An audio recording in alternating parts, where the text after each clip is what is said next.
Vamos a abrir nuestras Biblias en Primera de Timoteo y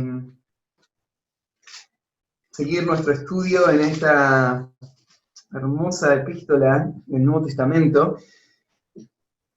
Y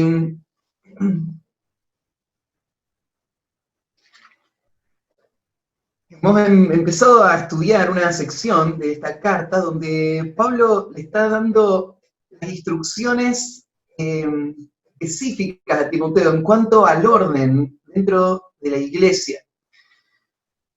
Y solo quiero recordarte de qué trata toda la carta para que podamos poner en perspectiva dónde estamos estudiando en estos momentos. Y si abrís en 1 Timoteo capítulo 3, el versículo 14 y 15, resumen el propósito de toda la carta con estas palabras. Esto te escribe, tengo la esperanza de ir pronto a verte, para que si tardo sepas cómo debes conducirte en la casa de Dios, la iglesia del Dios viviente, columna y baluarte de la verdad. Y Pablo lo dejó a Timoteo en la iglesia en Éfeso para que siga una tarea que ya habían empezado juntos, a corregir varios problemas que habían surgido en esta iglesia, aunque era relativamente joven, tenía una gran influencia en muchas iglesias a su alrededor. Y Pablo lo dejó a Timoteo para que siga la tarea de frenar las falsas enseñanzas y corregir todos los aspectos en la vida de la iglesia que habían sido afectados por esa falsa enseñanza. Y en este pasaje que acabamos de leer, Pablo muestra por qué es tan importante esto. Es que la iglesia es el lugar en el mundo donde Dios va a ser glorificado, donde su presencia va a ser manifestada al mundo, y su verdad va a ser sostenida y proclamada. La verdad es la esperanza de este mundo. Vive en oscuridad, en confusión, vive perdido en el dominio de Satanás. La iglesia local es la esperanza del mundo.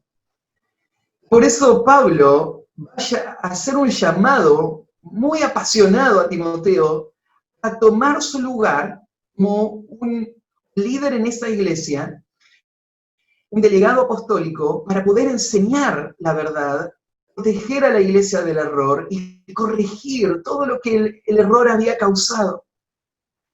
Esto es tan importante en nuestro tiempo también, que la iglesia es atacada constantemente por todas formas de error y todas formas de falsas enseñanzas, algunas más sutiles que otras. A veces algunas parecen surgir desde adentro mismo y otras vienen del entorno en donde la iglesia está y las influencias que genera ese entorno en la vida de la iglesia. Así que el pueblo de Dios necesita poder tener en claro quién es, tener en claro su identidad y poder tener en claro lo que Dios espera de ellos. Y por eso Pablo le envía esta carta a Timoteo, para dar esa claridad. Además, Timoteo ya conocía muy bien lo que Pablo pensaba en todos estos asuntos, que Timoteo había estado aprendiendo por años al lado de Pablo. Era su hijo en la fe. Ahora Timoteo tiene una carta, un documento escrito, que no va a dejar margen para ninguna duda, a él ni para nadie más, de cómo debe ser la vida en la iglesia. De esto se trata esta serie de estudios que estamos teniendo, donde Pablo está dando instrucciones, tratando diferentes temas. Tienen que ver con el orden, la vida pública de la iglesia. Cuando la iglesia se reúne, cuando la iglesia se ve en forma física, manifestada en ese grupo de hermanos reunidos para el propósito de adorar y someterse a Dios, entonces la iglesia tiene que tener un orden muy específico. Si esto se rompe, entonces se pone en riesgo todos los propósitos de la iglesia. Así que lo que vimos la semana pasada, arrancamos esta sección en el capítulo 2, donde Pablo va a hablar en cuanto a la oración. Es una forma de oración muy específica. Pablo habla no de la oración en general, sino acerca de la oración que va a clamar a Dios por salvación de los perdidos. Y evidentemente Pablo está corrigiendo en ese momento, en esta sección, un problema en Éfeso. Había influencias dentro de la iglesia que le habían quitado a la iglesia esta práctica. Y es tan importante para que la iglesia vuelva a practicarlo, que Pablo va a dedicar toda esta sección a decir que la iglesia tiene que orar. Tiene que orar por los perdidos. La semana pasada vimos en el versículo 8 el comienzo de una nueva sección, de Pablo va a unir lo anterior con lo próximo, de Pablo va a hablar de que dentro de la vida de la iglesia hay un grupo que tiene una responsabilidad muy especial en cuanto a la oración, que son los hombres. Los hombres de la iglesia tienen un rol irreemplazable acá, porque Dios los designó a ellos para que sean los líderes espirituales que guíen la vida de dependencia en Dios y de una vida que honra al Señor. Entonces ellos se tienen que poner en pie y frente a la iglesia guiar sus oraciones a la iglesia en la búsqueda de la dependencia en Dios, de la obra misionera.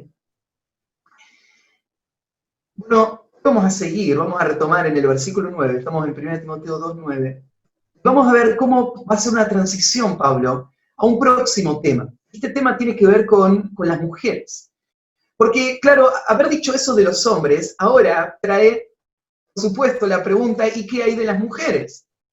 Es tan importante lo que los hombres hacen, entonces, ¿qué lugar queda la mujer en la vida de la iglesia? ¿Son importantes para Dios o no? Y si es así, ¿de qué forma aporta la mujer a esta gran misión de la extensión de la iglesia, a llevar gloria a Dios en la vida de la iglesia? ¿Cómo sucede esto?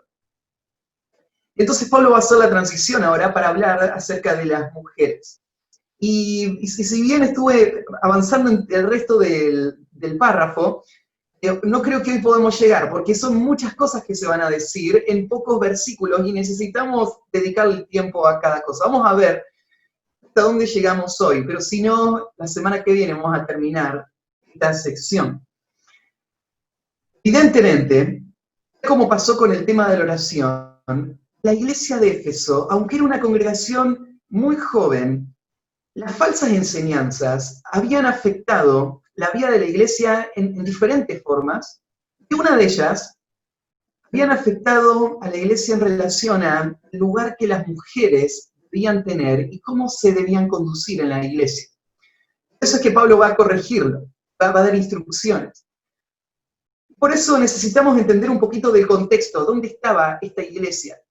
La iglesia de Éfeso estaba en un lugar muy difícil social y culturalmente, porque Éfeso era la capital de la adoración a una diosa conocida, muy conocida en el mundo antiguo. En Éfeso estaba una de las 7 maravillas del mundo antiguo, era el templo a la diosa Diana, o la diosa Artemisa. Gente del mundo entero venía a adorar a esta diosa, que era representada con una estatua de una mujer con muchos senos. Esta era la imagen que representaba a esta diosa. Claro, vos te podés imaginar alrededor de esa imagen la clase de cultura que se va a forjar. Y parte de la adoración a esta diosa tenía que ver con algo que es común en muchas otras falsas religiones, era la prostitución. Y alrededor de ese templo y en medio de la adoración a esta diosa, había mujeres que entendían que su rol espiritual era entregarse para la prostitución en relación a esta diosa. Esto era masivo. Mucha gente venía del mundo entero a este lugar a practicar esta forma de idolatría. Uno podría pensar que tal vez ese contexto tuvo algo que ver con este problema en la iglesia en Éfeso. ¿cuál es el problema? El problema son mujeres que están relacionadas a la iglesia, que se han hecho parte de la iglesia, que han profesado a Cristo, lo que muestran por su vestimenta, por su conducta, que no están buscando la gloria de Dios o la adoración a Dios, sino lo que están buscando es atención a sí mismas. Ellas están seducidas por este sistema. Les enseñó a ver sus cuerpos de esa manera y les enseñó a pensar en la vestimenta de esa manera. Y lo que ellas hicieron fue trasladar algunos conceptos de esa cultura a la vida de la iglesia. Entonces podríamos pensar, tal vez la cultura es la que está infiltrándose en la iglesia y poniendo esta presión. Aparte de esto inmediato que estaban viviendo en Éfeso, en este tiempo en Roma estaba viviendo un tiempo de revolución en los géneros también, porque estaba viendo un movimiento feminista muy, muy amplio. Por eso no es una cuestión solo de Éfeso. Vamos a ver que en Corinto Pablo va a tener que corregir prácticamente las mismas situaciones. Y vamos a ver que después Pedro, cuando le escriba a todas las iglesias que están dispersas por 5 provincias romanas, a todas le va a decir cosas muy similares. Es que se había diseminado esto en el mundo romano de aquella época. Una forma de feminismo que tal vez no era idéntica a la que hoy estamos viviendo, pero sin duda estaba buscando revertir aspectos de los roles que hombres y mujeres deben tener en la sociedad. Entonces, esto es otra de las cosas que están alrededor de esto. Tal vez hay algo más sutil todavía. Hay algo más natural de la mujer. No tiene que ver con los movimientos sociales. Porque la verdad uno se podría preguntar, pero ¿cómo es que surgen estos movimientos sociales? ¿Cómo es que arranca el feminismo, una ola de feminismo? ¿Cómo surge todo esto? ¿Cómo es que afecta, ¿no es cierto?, en las falsas religiones, esta forma de usar el cuerpo de estas mujeres para cosas tan vergonzosas? ¿Por qué pasa esto? Bueno, esto pasa por algo que es característico en la mujer. Y para entenderlo tal vez tenemos que ir a 2 Timoteo. Dejen un dedito ahí y vamos a 2 Timoteo, capítulo 3. El versículo 6. Pablo va a escribir 2 Timoteo un tiempo después. Esto es obvio. Pero lo que Pablo dice en 2 Timoteo probablemente es lo que había empezado a pasar en 1 Timoteo. Por eso Pablo lo va a tratar acá. Pero mirá cómo describe Pablo a estos hombres impíos. El peligro, ¿no es cierto? Y los enemigos con los que hay que luchar son falsos maestros, hombres impíos. Van a tener una forma muy característica de actuar, de proceder. Y parte de la forma en la que ellos van a actuar es, ellos se van a aprovechar de las mujeres. Los falsos maestros, entre otras cosas, van a evidenciarse porque ellos van a aprovechar la vulnerabilidad de la mujer para manipularlas y usarlas para sus propios fines egoístas. Mirá cómo dice ahí en el versículo 6, que de estos son los que se meten en las casas y llevan cautivas a las mujercillas cargadas de pecados, arrastradas por diversas concupiscencias. Entonces esta es la escena, mirá. Hay mujeres que tienen sus propios pecados, que son movidas por sus propios intereses y deseos, su concupiscencia.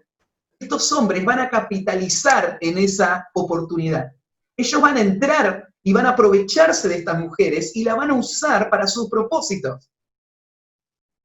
Versículo 7, estas siempre están aprendiendo y nunca pueden llegar al conocimiento de la verdad. Entonces, probablemente hay algo más atrás de esto. Un patrón ha sido sacar o mover pecados propios de la mujer, moverlos a intereses, van más allá de esos pecados propios, intereses de falsos maestros. Pensalo así. atrás del movimiento feminista de nuestro tiempo? No están las mujeres. Lo que están, las mujeres y sus pecados son las que están a la vista. Atrás, ¿sabemos quién está en la cabeza de todo? Satanás. Está usando los pecados de estas mujeres para llevar adelante su propia agenda. Esto es cómo ha funcionado esto a través de la historia. La mujer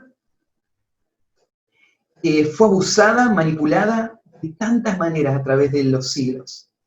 Una de las formas es justamente esta, donde falsos maestros aprovechan vulnerabilidad y pecado a sus propias agendas. Entonces,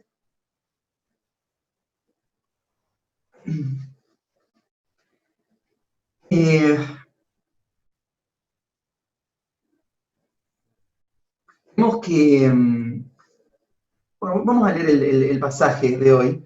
Después voy a hacer un par de comentarios más antes de ver la dirección en la que vamos a avanzar. Pero retomamos en el versículo 8, porque es parte del párrafo. Vamos a leer de nuevo el versículo 8 para tener el contexto y después vamos a leer hasta el final. Dice así: pero pues que los hombres oren en todo lugar, levantando manos santas, sin ira ni contienda. Asimismo, las mujeres se atavían de ropa decorosa, con pudor y modestia, no con peinado ostentoso, ni oro, ni perlas, ni vestidos costosos, sino con buenas obras, como corresponde a mujeres que profesan piedad. La mujer aprende en silencio con toda sujeción, que no permito a la mujer enseñar ni ejercer dominio sobre el hombre, sino estar en silencio. Porque Adán no fue formado primero, después Eva. Y Adán no fue engañado, sino que la mujer, siendo engañada, incurrió en transgresión. Pero se salvará engendrando hijos, si permaneciera en fe, amor y santificación con modestia. Lo que Pablo va a hacer entonces es darle instrucciones a Timoteo en cómo debe funcionar la iglesia cuando está congregada. Y habló del rol que los hombres tienen que tener y ahora del rol que las mujeres tienen que tener. Ahora, cuando Pablo hable acá, esto va a ir en contra de la cultura. Yo quiero que sepas, esto va en contra de la cultura de Pablo también. Pablo está haciendo muchos enemigos en su propio tiempo con lo que él va a decir. Sin duda va en contra de nuestra cultura, del movimiento que estamos viendo a nuestro alrededor. Este movimiento feminista al cual me refiero tiene una historia bastante larga. Lo que hoy estamos viendo es el resultado de mucho tiempo y muchos pasos que se dieron. Pero hoy estamos viendo la dimensión que ha tomado, estamos pensando, esto es algo muy serio, está cambiando el orden social, cómo funcionan las cosas. Y lo que está sucediendo, donde va a impactar, es en la vida de las familias. Es el entorno donde más se va a ver el efecto de ese cambio de roles. Y cuando la familia se desintegre, lo que vamos a ver es un desboronamiento social completo. Lo que estamos viendo, estamos en primera fila mirando cómo se desborona una sociedad. Esto no es la primera vez que ha sucedido. Esto ya ha sucedido en otros tiempos. Más, esto es lo que vivió Roma también. El desboronamiento social está relacionado con el desboronamiento de la institución más pequeña de la sociedad. Este es un principio universal. Lo macro depende de lo micro. Entonces, las grandes instituciones, o el Estado, el gobierno, toda la sociedad depende de la célula más pequeña, la relación más pequeña que hay en la sociedad, que es la familia. Si la familia se disuelve, todo se desborona. ¿Sí? Entonces, eso es lo que estamos presenciando. Y parte de la raíz de este problema es este movimiento. Es un movimiento que llamamos el movimiento feminista, que ha tenido varias olas, que ha traído diferentes temas a la agenda, que lo vemos a todo nuestro alrededor. Porque yo no soy un experto, no soy un sociólogo en ese tema, pero nosotros como iglesia tenemos un mensaje claro que puede darnos luz de mirar todo nuestro entorno, saber cómo responder. Sobre todas las cosas, lo que nosotros necesitamos no es corregir nuestra sociedad va en la dirección en la que Dios dijo que iba. No nos sorprende, pero tenemos que vivir la vida de iglesia como Dios. Personas que son parte de nuestra iglesia. Necesitamos pensar bíblicamente en todos estos temas. Entonces, de esto se trata. Así que el tema de hoy, el título es Las mujeres en la iglesia. Las mujeres en la iglesia, porque entiendo de que eso se trata particular que Dios diseñó para la mujer en la vida de la iglesia. Pero, claro, lo que Dios dice en cuanto a la vida de la iglesia tiene también un impacto fuera de la iglesia. Pero recordemos, de esto se está tratando. Así que,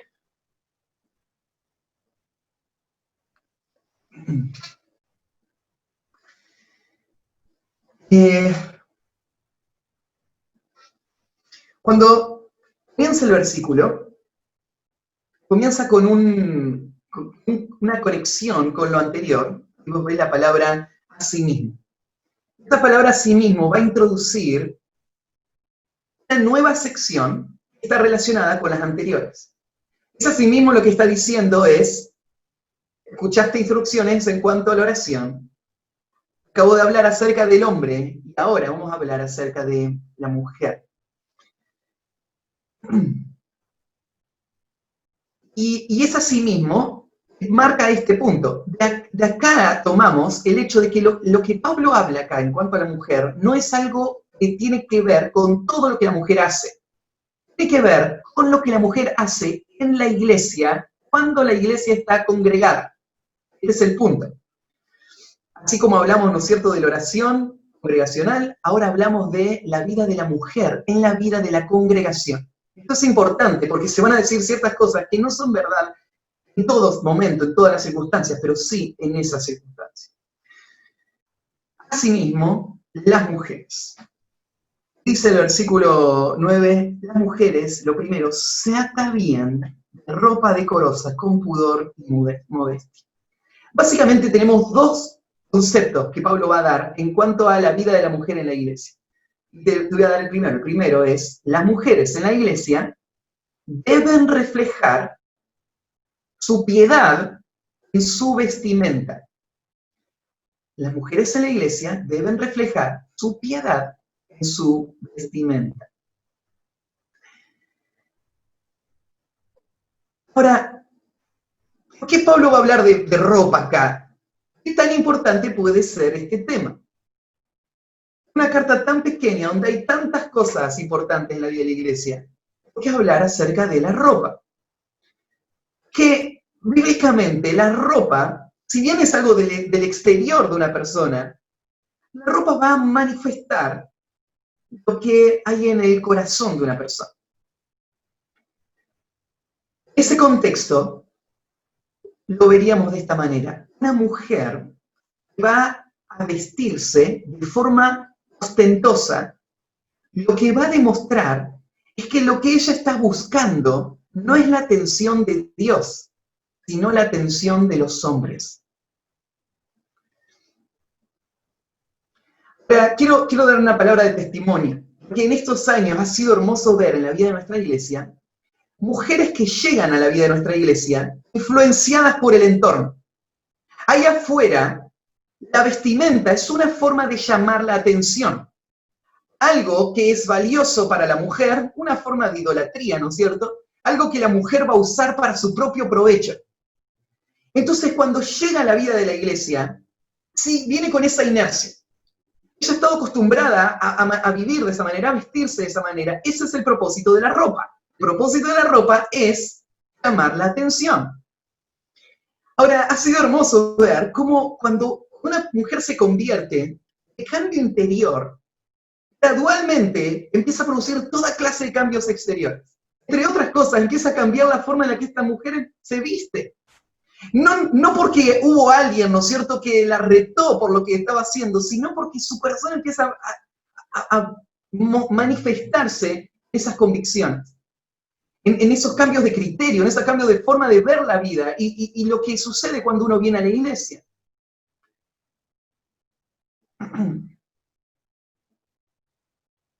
Entonces, esto es la importancia de la vestimenta. Ahora, Pablo va a hablar de las vestimentas ostentosas, ya la vamos a ver, pero quiero que entiendas que esto no es solamente, no solo sucede en la ropa ostentosa, a veces sucede en la otra dirección también.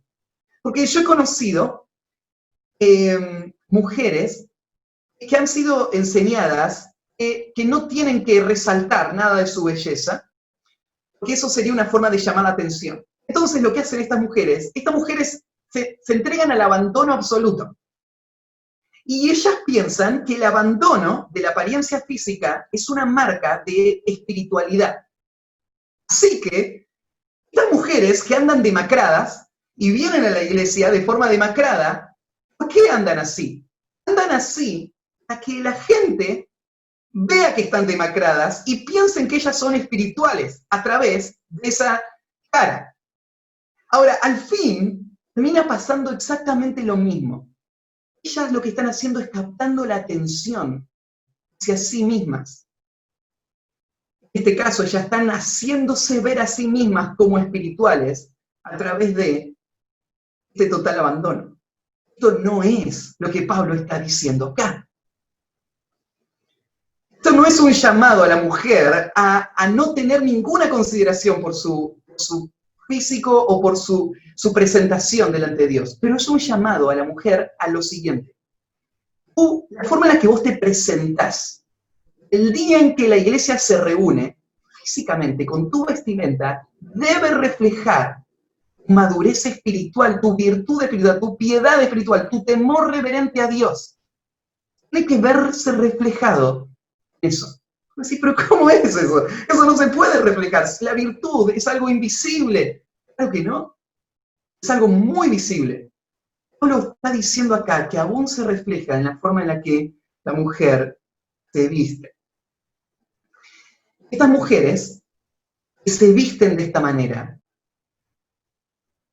van a ganar un lugar de influencia en la vida de la iglesia, que Pablo va a estimular. Así que de esto se trata. Bueno, entonces, ¿cuáles son las instrucciones de Pablo en cuanto a la vestimenta de la mujer? Lo que dice Pablo en cuanto a la vestimenta de la mujer es que se deben ataviar de ropa decorosa. Primero, vamos a mirar estas palabritas una por una para ir armando esta idea. La idea de decoro tiene que ver con algo ordenado o algo apropiado. La base de la palabra es la misma palabra desde la cual surge la palabra cosmos. La palabra cosmos, que se refiere al universo o al mundo, tiene en griego este concepto, hay orden en todo esto. Dios es un Dios de orden, por lo tanto, Él estableció orden en todo lo creado. Y la vestimenta de la mujer debe representar este concepto de orden. Este orden no solo tiene que ver con lo que la mujer tiene que hacer, que fíjense, aparece, ¿no es cierto?, en el versículo, las mujeres se atavíen, esto es una orden de Pablo, esto es lo que debe pasar. La mujer debe tener esto en mente y debe responder de esta manera, debe ataviarse con decoro. Esta palabra decoro vuelve a aparecer en el capítulo 3, en el versículo 2, cuando Pablo da las características de un anciano, dice los requisitos: ser sobrio, prudente, decoroso, hospedador, apto para enseñar. Entonces, tanto la mujer como el hombre tienen que vivir de esta manera, con decoro. Esto da a entender que la vestimenta, hay una forma apropiada de vestirse y una forma no apropiada. Ahora, esto es algo que va en contra de la sociedad, ¿no? Que piensa que la vestimenta es algo puramente personal. Puedes hacerse en cualquier forma porque no hay un estándar. Pablo dice, no, no es así. Ahora, ¿cómo se pone un estándar en cuanto a la vestimenta? Y muchos han intentado hacer esto. Y decir, bueno, el estándar tiene que ver con medidas. Tiene que ver con... entonces, de repente empezamos a tratar de poner reglas que tienen que ver con cómo regular el decoro. La verdad es que el decoro no se puede regular con esta clase de reglas de una forma tan precisa. Todos lo sabemos, porque ¿cuánto es? ¿Qué tan largo? ¿Qué tan ancho? ¿Qué tan suelto? ¿Qué tan ajustado? ¿Qué tan... ¿Cómo me dice eso? Es imposible hacerlo en todas estas formas. Más, cuando uno piensa en el decoro tiene que ver, de alguna manera, con cosas que pasan a mi alrededor. Como, por ejemplo, la sociedad en la que yo vivo.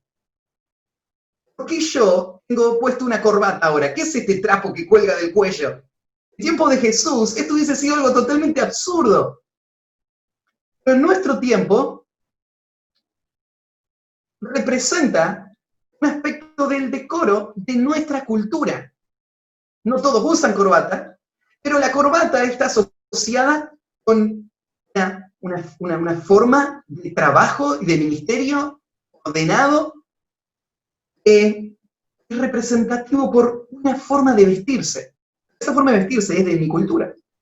Entonces, digámoslo de esta manera, Dios no está en contra de la moda. Dios no está en contra de lo que socialmente se hace con la ropa. Que no hay regulaciones en la Biblia en cuanto a lo que es apropiado o no apropiado en este sentido. Pero sí Pablo da a entender que hay límites, que hay reglas que mantienen esto en orden. Entonces, el principio ahora es la introducción y tienen que hacerlo con decoro y pudor. La próxima palabra, pudor,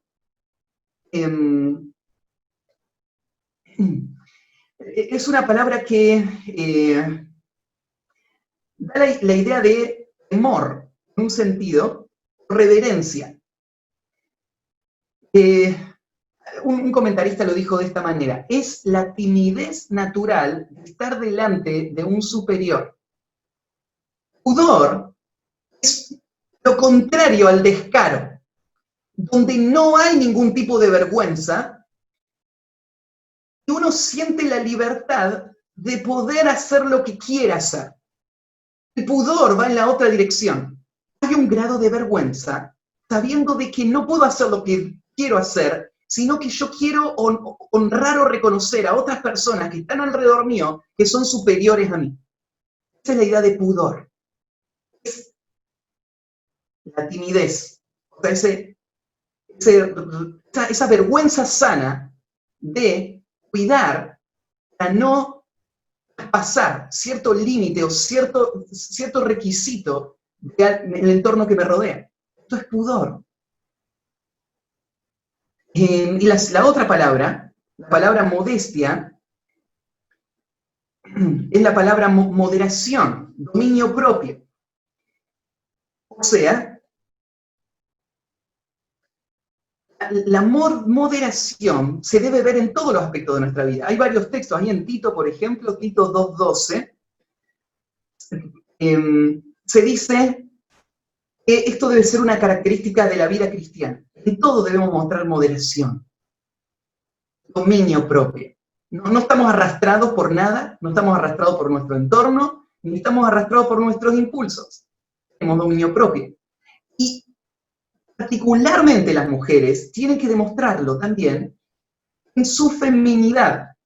Lo dice ahí mismo en Tito, en el versículo 5, el capítulo 2, versículo 5, dice que las mujeres mayores tienen que enseñarle a las mujeres más jóvenes.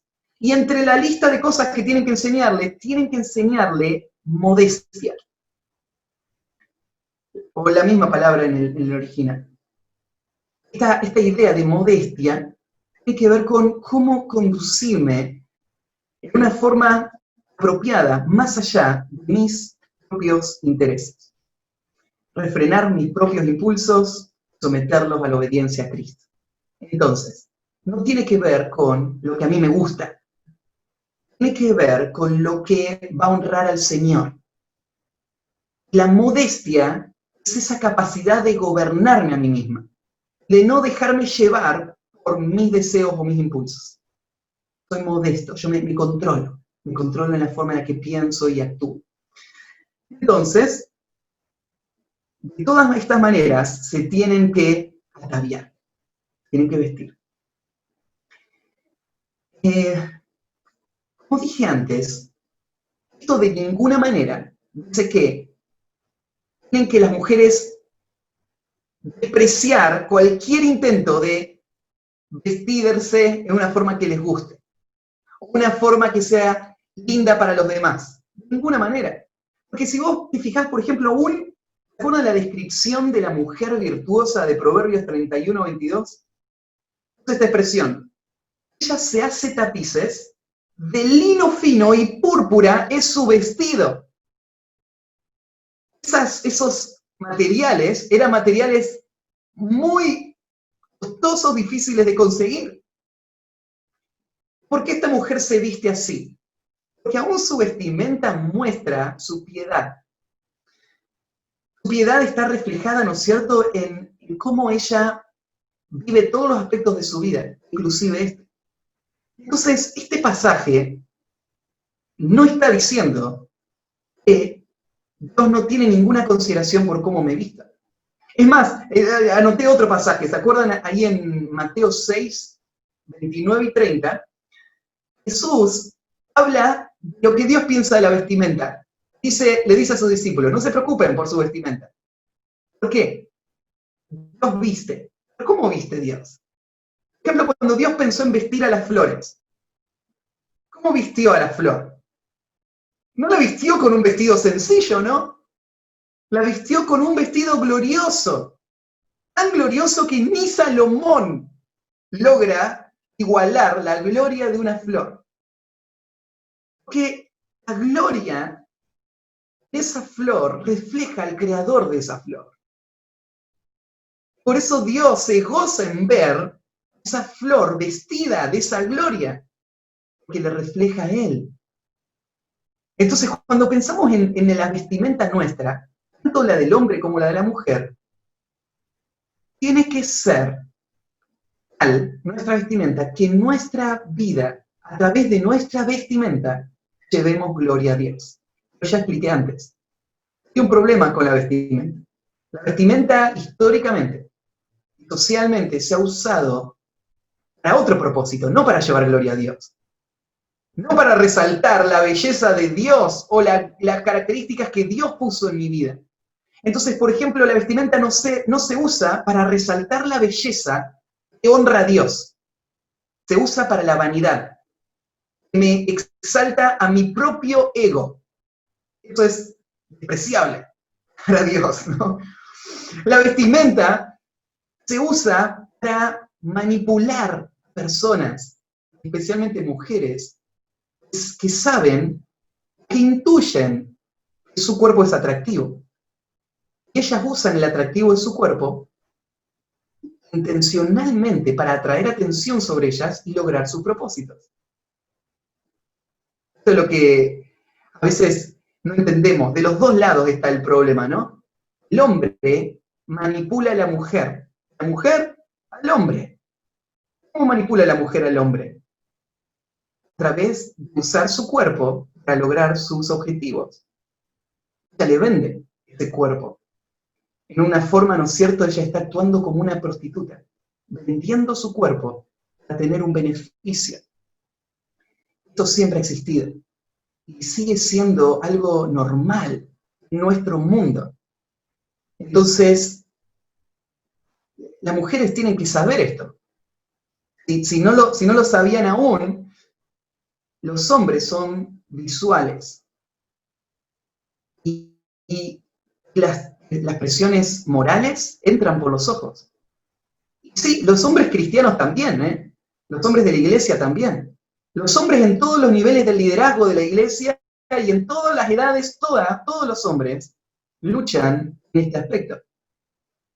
Así que las mujeres de la iglesia tienen que conducirse en la vida pública de la iglesia de una forma que pueda llevar gloria a Dios, que lleve la atención a Él, no hacia sí mismas, no como una herramienta para sus propios beneficios o objetivos. Y entonces, Pablo da estas instrucciones iniciales mostrando las partes positivas. Y después, fíjate que va a dar las partes negativas. No con peinado ostentoso, ni oro, ni perlas, ni vestidos costosos. Acá Pablo va a poner límites. Va a marcar lo que no debe ser. Lo que no debe pasar con la vestimenta de la mujer es que la mujer tenga peinados ostentosos. La palabra peinado ostentoso, o la descripción ahí, ostentoso, tiene que ver con una idea de pensar. O sea, las mujeres no pueden usar trenzas. No está diciendo esto. Pero en el original, esta es la idea, la mujer no va a trenzar. Pero, ¿a qué se refiere Pablo? Bueno, probablemente está relacionado con lo próximo que va a decir, el uso de estas piedras preciosas con esas trenzas en su cabello. Lo que estas mujeres hacían, y era la práctica de aquel tiempo, era crear peinados muy sofisticados, pensando oro o estos otros elementos preciosos, como las perlas, para realzar, ¿no es cierto?, toda esa belleza. Entonces, de esto se trataban estos peinados ostentosos. Ahora, hay algo interesante que va a relacionar acá. Los peinados ostentosos vienen con oro y perlas. ¿Hay algo malo en el oro y en las perlas? ¿Hay algo malo en el uso de oro o perlas? ¿No le puso, por ejemplo, Eliezer? ¿Se acuerdan cuando llegó el siervo de Abraham? Fue a buscar esposa para Isaac. Y cuando llegó y dijo, es ella, es Rebeca, sacó sus alhajas de oro y se las dio como presente a Rebeca. Y en aquel tiempo se usaban, no se usaban cotidianamente, a la mayoría de las mujeres, pero se usaban en ocasiones especiales. Entonces, esto no tenía nada de malo. Pero Pablo usa estas dos imágenes para algo que era muy claro para ellos. En esa cultura, en Éfeso, las prostitutas se vestían de esta manera. Esto vos lo podés mirar culturalmente, buscando los registros antiguos, cómo era la vestimenta de las prostitutas en este momento, pero lo podemos ver bíblicamente también. Tenés un pasaje ahí en Apocalipsis, capítulo 17. Mirá Apocalipsis capítulo 17, versículo 4.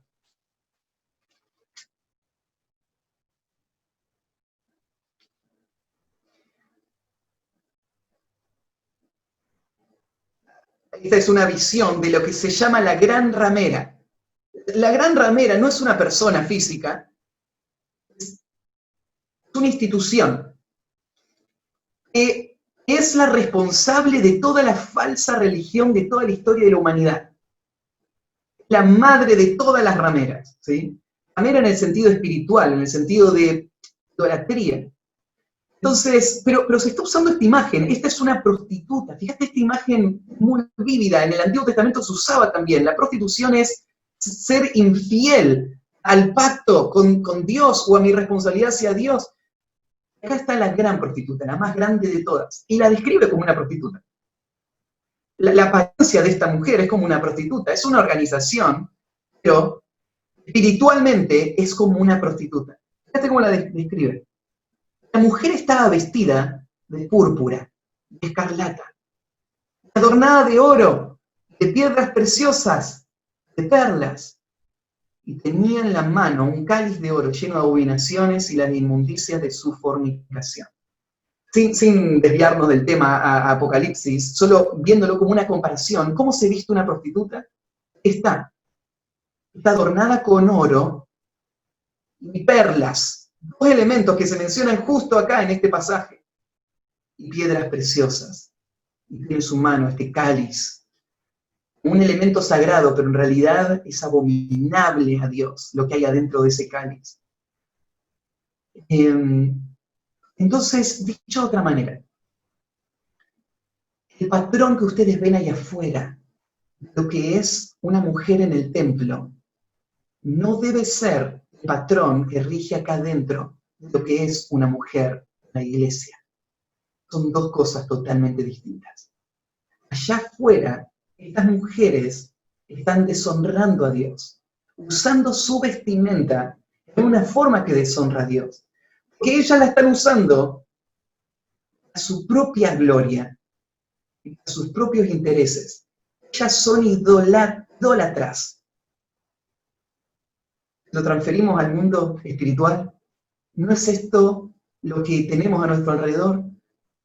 ¿Qué caracteriza el mundo que nos rodea? La idolatría, ¿no? En tantas maneras. Y las mujeres son víctimas de esa idolatría.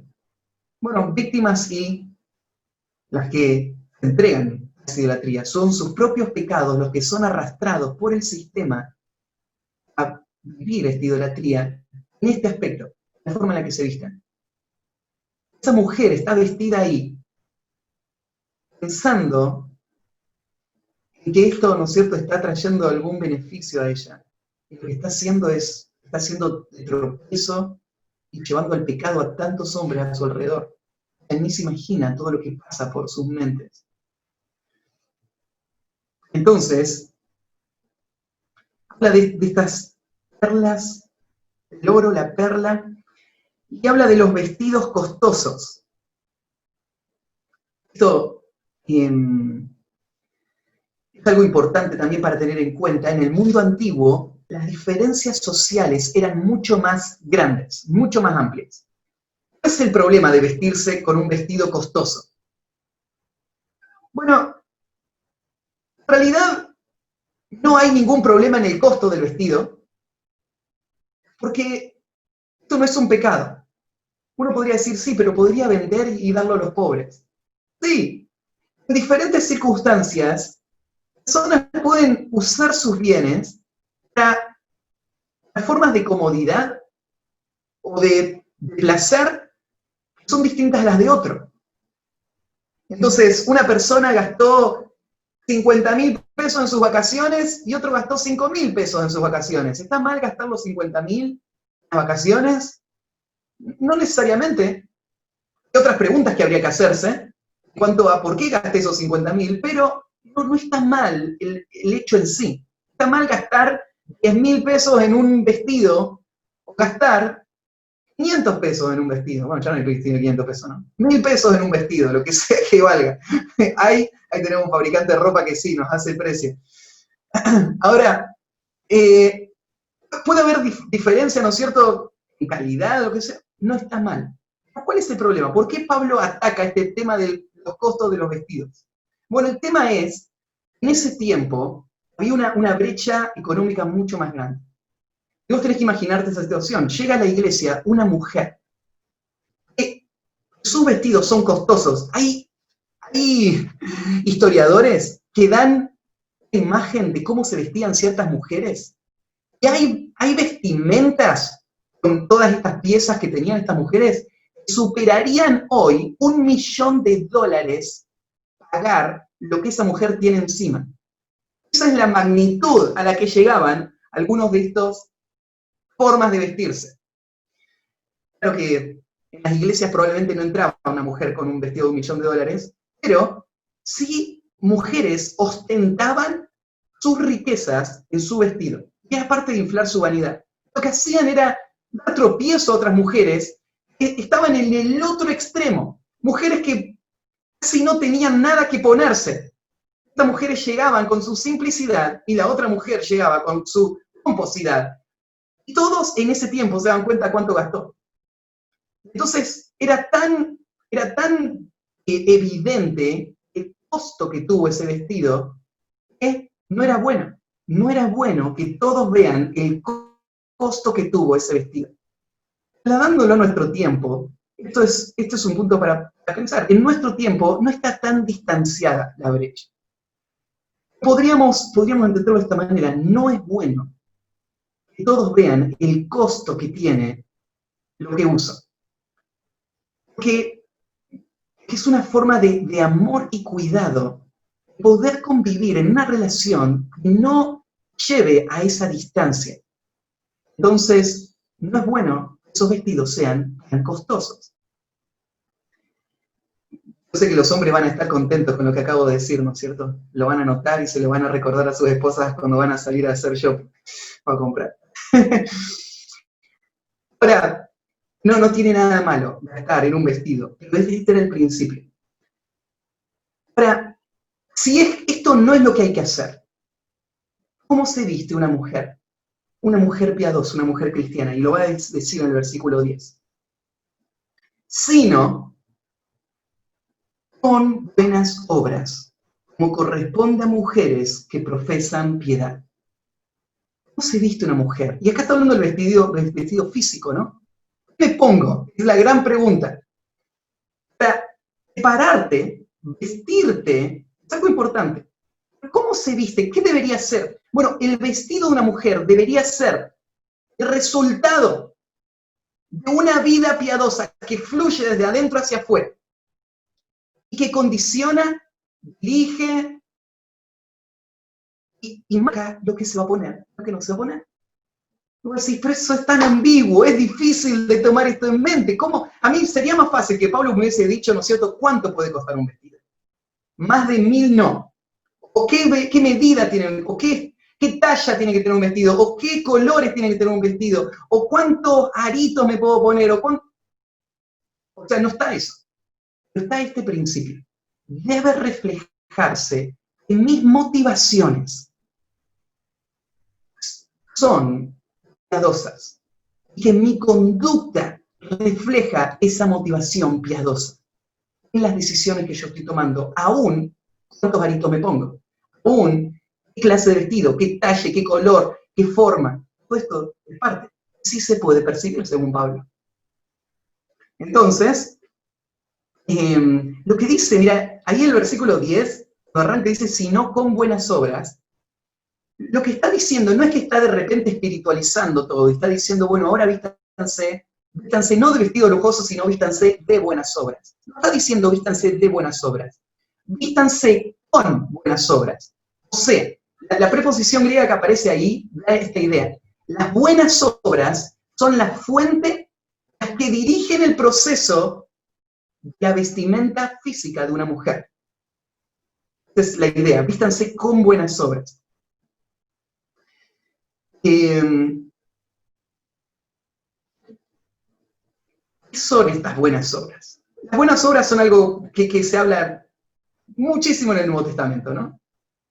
Nosotros fuimos creados para esto, para buenas obras, salvados para esto, ahí en Efesios capítulo 2, versículo 10, ¿no?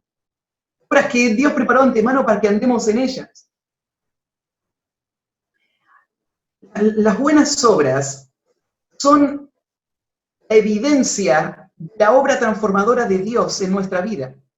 Pueden ver Santiago, todo el libro de Santiago. La fe verdadera se manifiesta por las buenas obras. Las buenas obras tienen un lugar muy importante en nuestra vida cristiana. Las buenas obras es de lo que nos tenemos que ocupar. Ahí lo dicen en Tito, capítulo 3, versículo 8. Palabra fiel es esta. Y en estas cosas quiero que insistas con firmeza para que los que creen en Dios procuren ocuparse en buenas obras. Estas cosas son útiles, buenas y útiles a los ojos de Dios. Entonces, mira, el foco de atención de la mujer no está en la vestimenta. El foco de atención está en las buenas obras. Las buenas obras producen Por resultado, una vestimenta que lleva gloria a Dios. Se tienen que ocupar de las buenas obras. Estuvimos estudiando ahí en 1 de Pedro, capítulo 2, perdón, el versículo 12. El punto también de las buenas obras en la vida del creyente dice, manteniendo buena vuestra manera de vivir entre los gentiles, para que en lo que murmuran de vosotros como malhechores, glorifiquen a Dios en el día de la visitación al considerar vuestras buenas obras. Lo que más importa en esta vida es que vivamos de acuerdo a buenas obras. ¿Por qué? Porque al hacerlo, el mundo va a ver a Dios en nuestras vidas. Vamos a callar la ignorancia de ellos, ¿no es cierto? Y vamos a permitir que el Evangelio sea glorificado, se extienda, traiga salvación. Las buenas obras son lo importante. Entonces, definamos esto. ¿Qué es buena obra? ¿Qué es una buena obra? Buena obra no está determinado por solo lo que hago. Bíblicamente, una buena obra no es todo lo que hago que encaja dentro de la religión correcta. Buena obra tiene por lo menos 3 ingredientes. ¿Qué es una buena obra? Mira, una buena obra son obras que surgen del amor a Dios. Ese es el primer principio. Segundo principio, tienen la gloria de Dios como fin supremo. Y tercer principio, son gobernadas por la voluntad revelada de Dios. Una buena obra es una obra que surge del amor a Dios. Es el producto de mi amor a Dios. Yo no la estoy haciendo movido por otra razón más que amor a Él.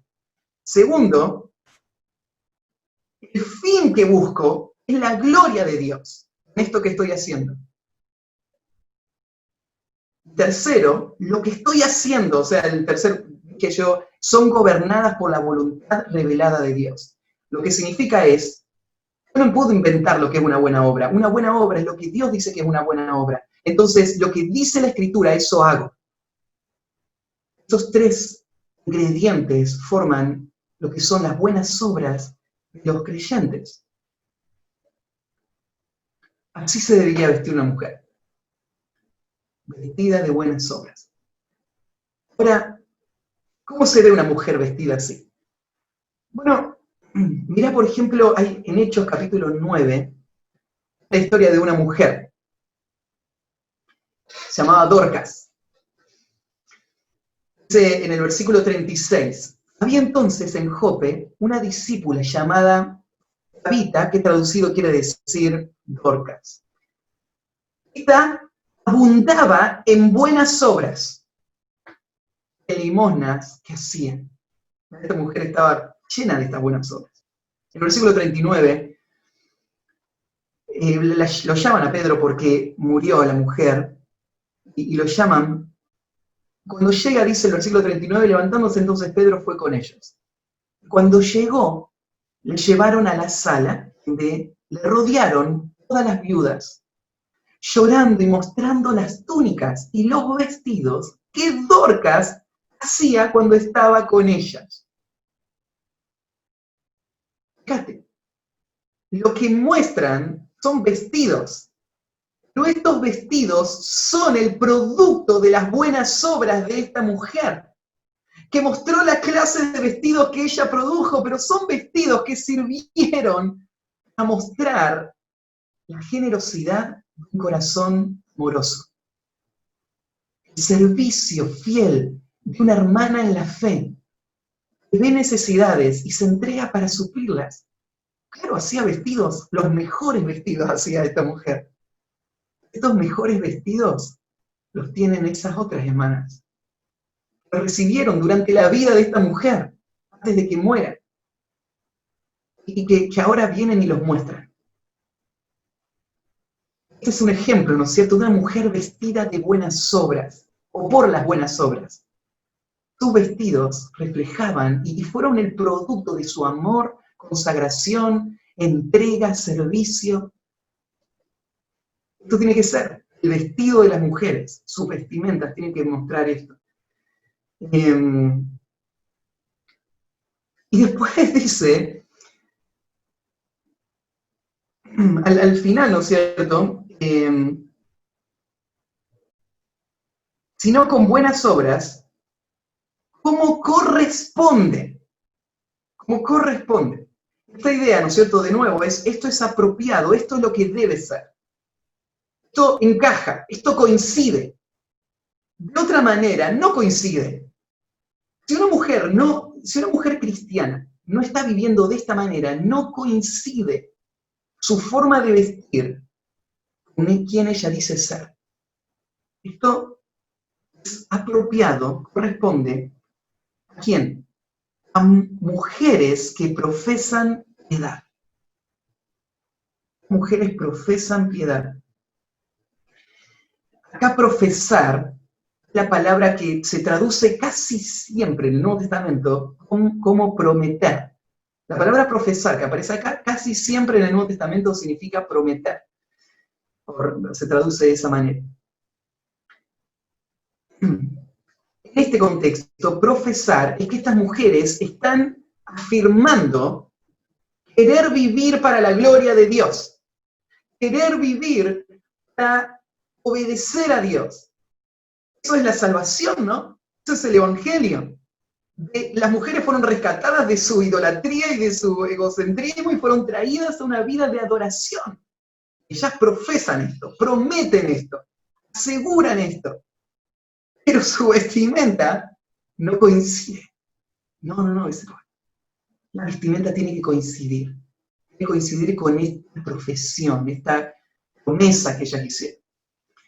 Lo que ellas prometieron o profesan es piedad. La palabra piedad tiene que ver con el temor reverente a Dios. Un amor devoto a Dios. Así que de esto se trata la vida cristiana. Y se resume, ¿ves? Todo ahí se cierra el punto.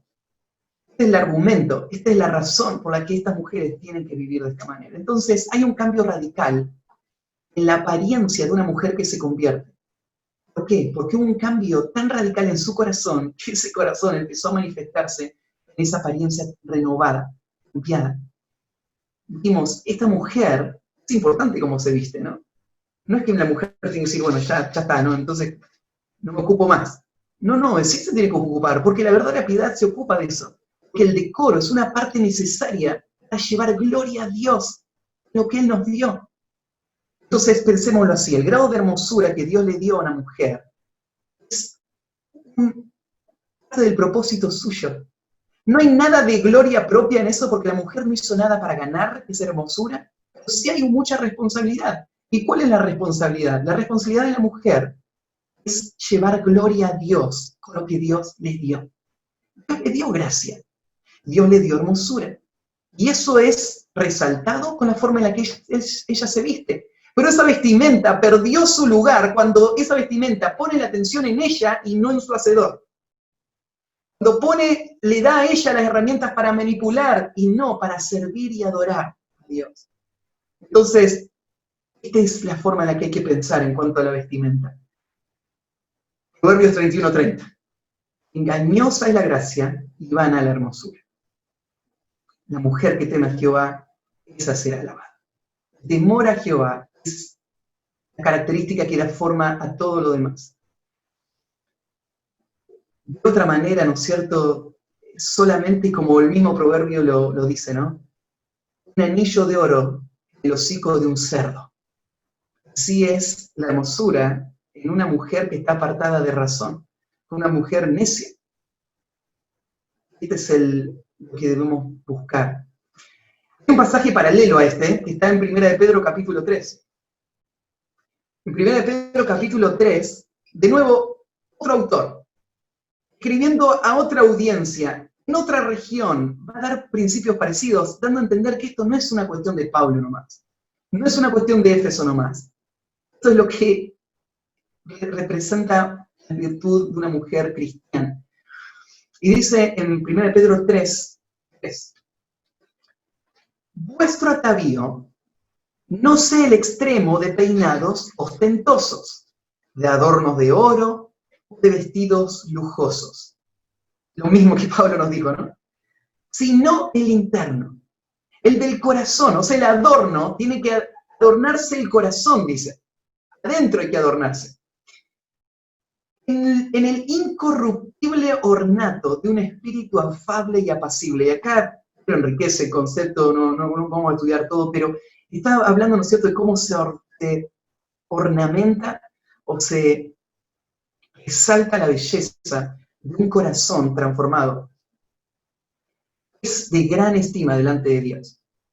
Que así también se ataviaban en otro tiempo aquellas santas mujeres que esperaban en Dios, estando sujetas a sus maridos. Como Sara obedecía a Abraham, llamándole Señor, de la cual vosotras habéis venido a ser hijas, si hacéis el bien, sin temer ninguna amenaza. Hijas de Sara. Hijas en el sentido espiritual, ¿no?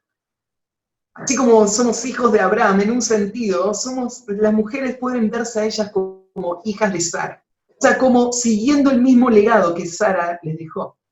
¿Dónde está la foto de Sara? No tenemos una foto. Sabemos algo. Sara era muy hermosa. Sumamente hermosa. Tan hermosa que a Abraham le daba miedo salir con Sara. Pensaba que se le iban a sacar, ¿no? Le iban a matar y que iban a quedarse con su esposa.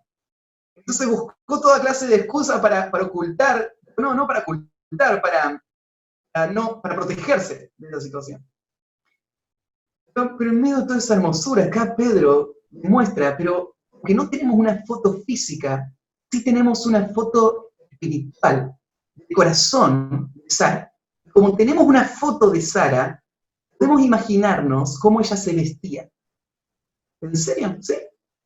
No hace falta tener una foto. Si vos sabés cómo era la mujer, entonces no hace falta tener una foto, sabés cómo se vestía. ¿Cómo se vestía Sara? Bueno, llamaba a su esposo Señor. Esta vergüenza o esa timidez como delante de otro, más importante que mis propios intereses, esa modestia que me domina a mí mismo, que yo no estoy libre, yo no soy autoridad sobre mi vida, yo estoy bajo autoridad, sin duda. Forjó el vestido de esta mujer.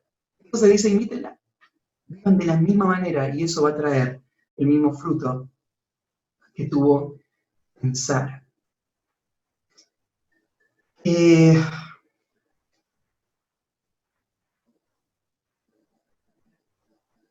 Déjenme agregar un próximo principio, introducir el próximo principio. La semana que viene después vamos a cerrarlo. El primer principio fue, las mujeres en la iglesia deben reflejar su piedad en su vestimenta. El segundo va a comenzar en el próximo versículo 11. El principio es este, las mujeres en la iglesia deben reflejar su sumisión en su rol. Las mujeres deben reflejar su sumisión en su rol. Este es el punto donde se pone difícil la cosa.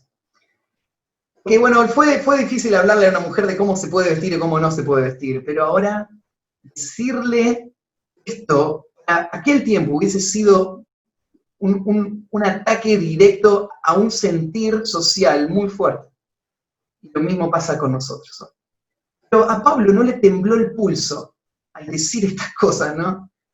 Porque a la iglesia no la gobierna su entorno social, la gobiernan los principios bíblicos, la verdad de Dios, y Pablo va a usar argumentos bíblicos para mostrar que esto debe ser la vida de la mujer en la vida de la iglesia, y no tiene que ver con patriarcado, con machismo, no tiene que ver con desprecio, humillación de la mujer, tiene que ver con el valor enorme que tiene la mujer en el rol específico que Dios le dio para cumplir. Diferencia en roles no implica diferencia en el valor personal. No tiene nada que ver. No tiene que ver con humillar o con despreciar, tiene que ver con distinción. Sería como el cuchillo y el tenedor. Son dos elementos muy distintos. Se usan juntos para poder servirse de ese riquísimo bife que te vas a comer. Cada uno tiene su cualidad, ¿no? Tú intentás cortar con el tenedor, va a costar hacerlo, ¿no? No se puede. Y el cuchillo, si intentás pinchar con el cuchillo y comer con el cuchillo, o sea, no fue diseñado para eso. Eso tiene una parte filosa, otra parte puntiaguda, el tenedor, tiene los 4 dientecitos. Así funciona, así fueron diseñados. No tiene que ver con una cuestión de valor, tiene que ver con una cuestión de roles. Así tenemos que pensar en cuanto a los dos géneros que Dios creó para el ser humano, el género masculino y femenino. Se complementan. Claramente la Biblia muestra esto, ¿no es cierto? Tienen características cada uno distintas, y fueron puestas por Dios ahí pensando en el rol que ellos iban a cumplir. Dios les hizo exactamente lo que necesitaban ser para poder cumplir ese rol. Si intentan revertir ese rol, no solamente van a frustrarse ellos mismos, van a crear gran daño a su entorno, van a crear gran daño a la familia, van a crear gran daño a la iglesia y a la sociedad. Lo que acá nos concierne es la vida de la iglesia. ¿Cómo debe ser la mujer en la vida de la iglesia? Déjenme introducir este tema, la semana que viene lo vamos a desarrollar. El principio es bastante claro. No hay muchas vueltas, pero necesita mucha explicación porque toca con todos estos prejuicios o ideas que tenemos. El versículo 11 es el principio. La mujer aprende en silencio con toda sujeción. Ahí se resume todo lo que Pablo tiene para decir en cuanto al rol de la mujer. Lo que viene después son sus argumentos, su desarrollo de esta idea inicial. ¿Cuál es la idea? De cada una de las partes. Lo primero, Pablo va a decir, la mujer aprenda, la mujer aprenda. Ahora, tienes que entenderlo desde ese tiempo. De aquel tiempo, decir que la mujer aprenda era algo revolucionario. ¿Por qué? Pensalo, en el entorno judío, la mujer no era vista como alguien que tenía que aprender. Eso es que las mujeres no entraban a las sinagogas, quedaban afuera. ¿Por qué? Porque las mujeres no aprenden. Las mujeres no se les habla. Un rabino, un maestro de la ley, no le dirige la palabra a una mujer. Eso fue tan radical lo que Jesús hacía, que tenía conversaciones con mujeres públicas y encima la clase de mujeres con la que él hablaba. Era totalmente descabellado para su época. Lo que está haciendo es revirtiendo todo eso, diciendo de ninguna manera esto tiene que ser así. La mujer debe aprender. ¿Qué debe aprender? Que la mujer comparte con el hombre su identidad en el pueblo de Dios. Ella es parte del pueblo de Dios igual que el hombre.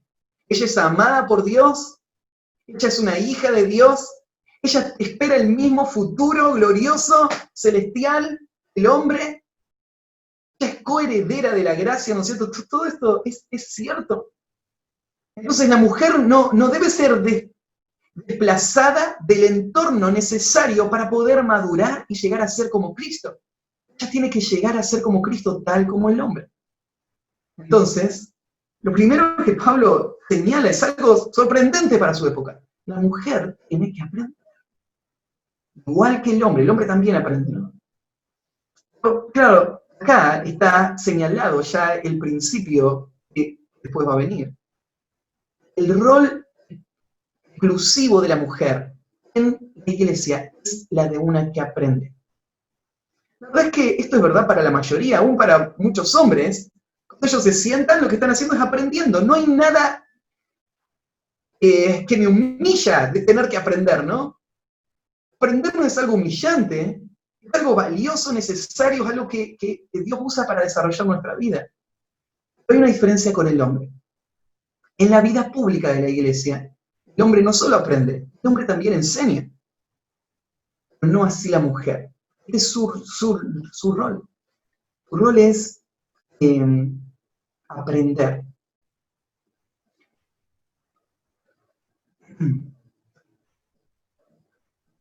su rol de aprender es tan estricto, bíblicamente, que aún restringe a la mujer para preguntar. La mujer, ahí en 1 Corintios, acá de nuevo te mencioné al principio, estamos hablando de Éfeso. Éfeso está en otro mundo, Corinto. Es como decir África y Argentina, Angola y Argentina. Éfeso está en otro continente, está en otra cultura, en otra realidad totalmente distinta. Corinto está del otro lado del mundo, en un sentido. Está cruzando el istmo, ¿no? Está cruzando un lugar relativamente cerca, pero un mundo social totalmente distinto. Pero el principio se mantiene. Esto no es una cuestión social o cultural. Esto es un principio bíblico. Y por eso, ahí a los Corintios, Pablo le dice, habla de las mujeres, dice, y si quieren aprender algo, pregunten a sus maridos. Porque es indecoroso que una mujer hable en la congregación. Eso da pie al próximo concepto. La mujer aprenda, la forma en la que va a aprender es en silencio. Ahora, hay grupos que han llevado esto a un extremo absurdo. Extremo, ¿no es cierto?, que la mujer no puede hablar, hacer ningún sonido el día que están reunidos en la iglesia. No puede conversar ni nada, porque cuando están reunidos, la mujer tiene que estar en silencio. No podría haber nada más lejos de la verdad. La palabra silencio, lo que a veces se usa en este sentido de silencio absoluto, pero no se da solo en ese sentido. Mirá, en el mismo capítulo, el versículo 2, se usa la misma palabra, silencio. Mirá el versículo 2, dice así: hay que orar por los reyes, ya estudiamos esto, los reyes y por todos los que están en eminencia, para que vivamos quieta y silenciosamente, o reposadamente, de toda piedad y honestidad. Entonces, ¿qué significa ese en silencio? Obviamente no significa que vamos a salir a la calle y no vamos a abrir nuestra boca. No quiere decir eso, ¿no? Quiere decir que las autoridades creen un ambiente donde nosotros podemos vivir reposadamente, en silencio.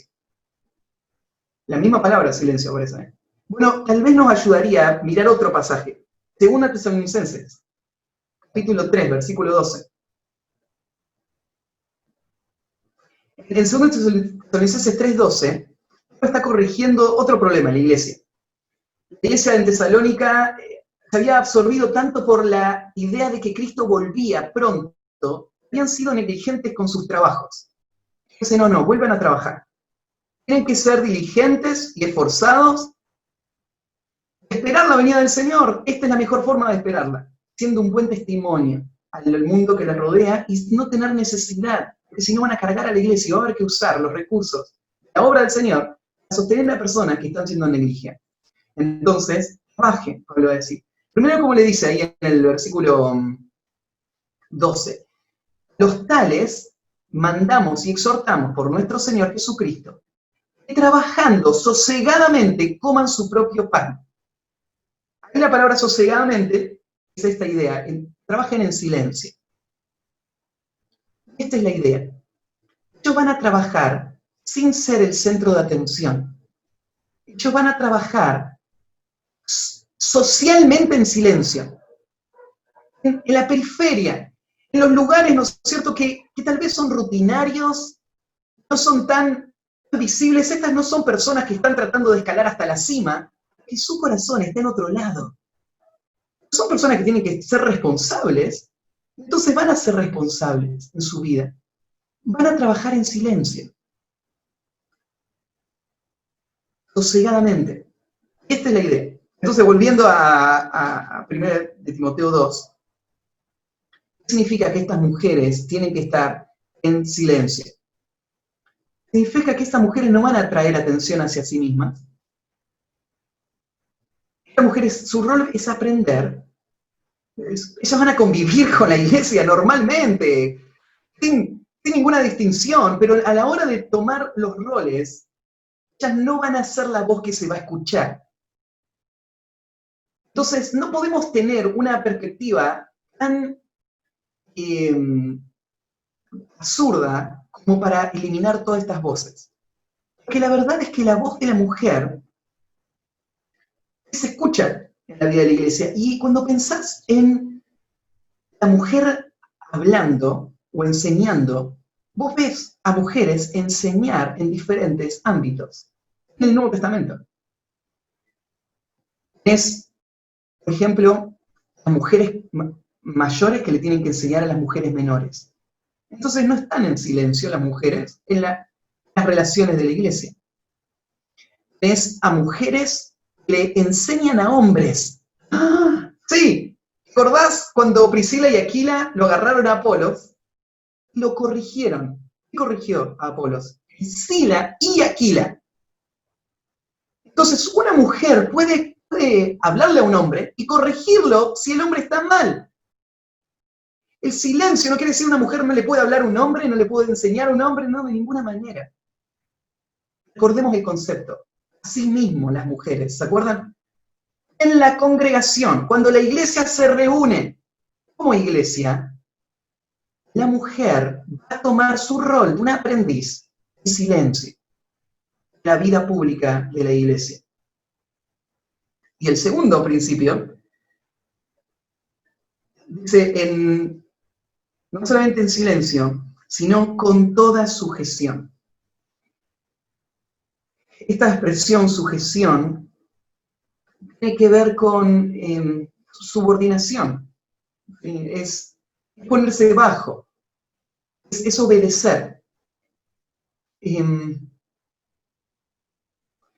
Pablo usa varias veces esta palabra, es más, esta palabra puntual que aparece acá para sujeción, solo la usa Pablo. Aunque hay otras palabras paralelas que aparecen en otros pasajes. Este concepto de sujeción no es un concepto que hace al hombre más valioso que la mujer. Solo señala los roles los que el hombre y la mujer tienen. Entonces, por ejemplo, ahí en 1 Corintios capítulo 11, versículo 3, habla de los roles, no como algo que distingue valor, sino relación, establece relación. Por ejemplo, 1 Corintios 11, 3 dice así, pero quiero que sepáis que Cristo es la cabeza de todo varón, y el varón es la cabeza de la mujer, y Dios la cabeza de Cristo. Dios es la cabeza de Cristo. ¿Qué significa que Dios es la cabeza de Cristo? En esencia son idénticos. El Padre y el Hijo no tienen diferencia porque comparten, no solamente que tienen la misma clase de esencia, es la misma esencia en sí. Entonces no hay ninguna diferencia en valor, ¿no es cierto? Pero sí hay una diferencia en relación. Dios es la cabeza de Cristo. Eso es lo que pasa con el hombre y la mujer. El marido es cabeza de su esposa. Y en Efesios capítulo 5, el mismo principio, primera de Pedro capítulo 3, versículo 1 y 2, mujeres, está sujeta a vuestros maridos, para que también los que no creen a la palabra sean ganados sin palabras por la conducta de sus esposas, considerando vuestra conducta irrespetuosa. Estad sujetas a vuestros maridos. Este es el mismo principio de sujeción. Quiero cerrar con esto, un concepto más. Hay algunos que hacen de estos dos un solo principio. O sea, lo que dicen es, estar en silencio es estar en sujeción. O estar en sujeción es el mismo concepto de estar en silencio. Entonces lo explican de esta manera. Hay muchos grupos cristianos. Mira, esto es una batalla, una tensión muy fuerte dentro del mundo cristiano también, evangélico. Entonces, hay algunos que interpretan esta relación de esta manera. Dicen, la mujer tiene que estar en silencio en el sentido de estar en sujeción. O sea, si la mujer va a predicar, tiene que hacerlo en sujeción. Eso es lo que están entendiendo. Entonces, lo que dicen es, la mujer puede predicar en la iglesia, solamente tiene que dar evidencia de que ella se está sujetando a hombres, están guiándola. Pero la gramática del pasaje no permite esa interpretación. Tenemos que verlo como dos ideas. La mujer, por un lado, tiene que estar en silencio, en el sentido que hablamos recién. Por otro lado, también relacionado, sin duda, pero es otro principio, La mujer tiene que estar en sujeción. Este principio de que la mujer tiene que estar en sujeción evidencia, ¿no es cierto?, que la mujer no puede tomar los oficios en la iglesia, no puede ser la pastora de la iglesia, una anciana en el sentido de oficio en la iglesia, o la que dirija la vida de la iglesia. ¿Por qué? Ella no fue diseñada para esa función. La semana que viene vamos a ver tres razones o tres argumentos que Pablo va a dar para dar fuerza y sostener esta verdad bíblica. Esto es lo que debe ser la vida de la iglesia. Bueno, vamos a orar. Vamos a terminar este tiempo. La semana que viene terminamos. ¿Sí? Gracias por tu palabra y gracias, Señor, porque tú has querido crearnos con esa distinción y mostrar tu gloria en esa distinción y cumplir tus propósitos de redención en esa distinción. Gracias, Señor, porque tu palabra de una forma tan clara ha marcado cuál es la forma en la que cada uno de nosotros, en relación a nuestro género, vamos a llevarte gloria a ti. Te pido, Señor, que permitas que nuestras esposas, las mujeres de nuestra iglesia,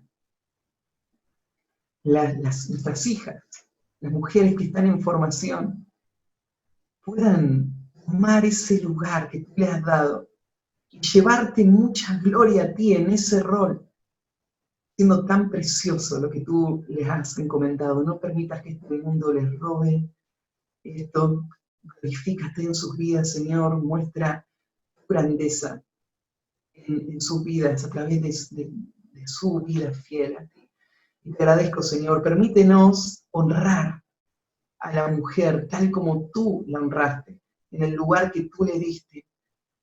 Señor, líbranos de la tensión entre los géneros, que a la hora de pensar en el otro género, no lo veamos como un rival, no lo veamos, Señor, con superioridad, sino que lo veamos como un aliado, un complemento para poder cumplir aquello a lo que tú nos has llamado como iglesia. Encomendamos todo esto a ti, Señor. Obra para tu gloria en nuestra iglesia. En el nombre de Jesús. Amén.